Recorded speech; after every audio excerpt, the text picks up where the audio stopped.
Gihangop sa mga health officials sa Mandaue ang nagkaubos nga gidaghanon sa mga kaso sa COVID-19.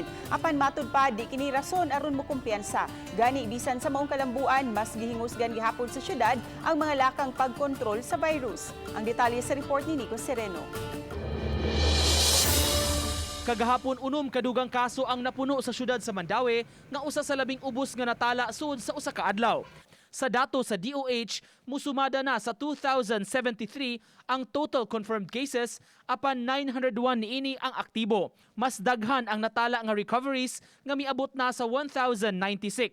Gikalipay kining maong kalambuan sa mga health officials. Katong whole month of July gid was really the hardest na months na mo sa past 5 months since we started the COVID. Grabe gyud, we get as many as 50, 60 in a day. Now for the past 2 days ago, we only had 3 cases. Apan bisan pa niini, di gihapon angayan nga mokumpiyansa ang katawhan. Awhag nila, ipadayon ang pagpatuman sa mga health protocol aron makalikay sa sakit. Di pasab mulugak ang mga otoridad sa kampanya. Even despite the decreasing number of cases, nagready gihapon ta in kaso lang gyud og naay another surge of cases sa barangay. We are also building the capacity of our other staff in the barangay. No, we have nasa gitawag nga patient management team.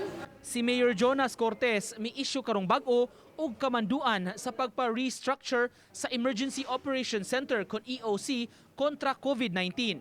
Ubos niini daghang aspeto ang gitutukan gikan sa patient care, contact tracing, testing and diagnostic, logistics, management of the dead ug uban pa. Usa sa gihingusgan nga estratehiya ang data management. Gusto ang syudad mas synchronize ang datos nila ngadto sa Department of Health. I-validate nato and we have to streamline and centralize aning data management kay I think there is just an issue on the coordination. Nganong ang uban ba sa media mga tanong nganong si Mandaue kaning nya sa DOH kaning. Uban ni June Sulon, Nico Sereno, Balitang Bisdak.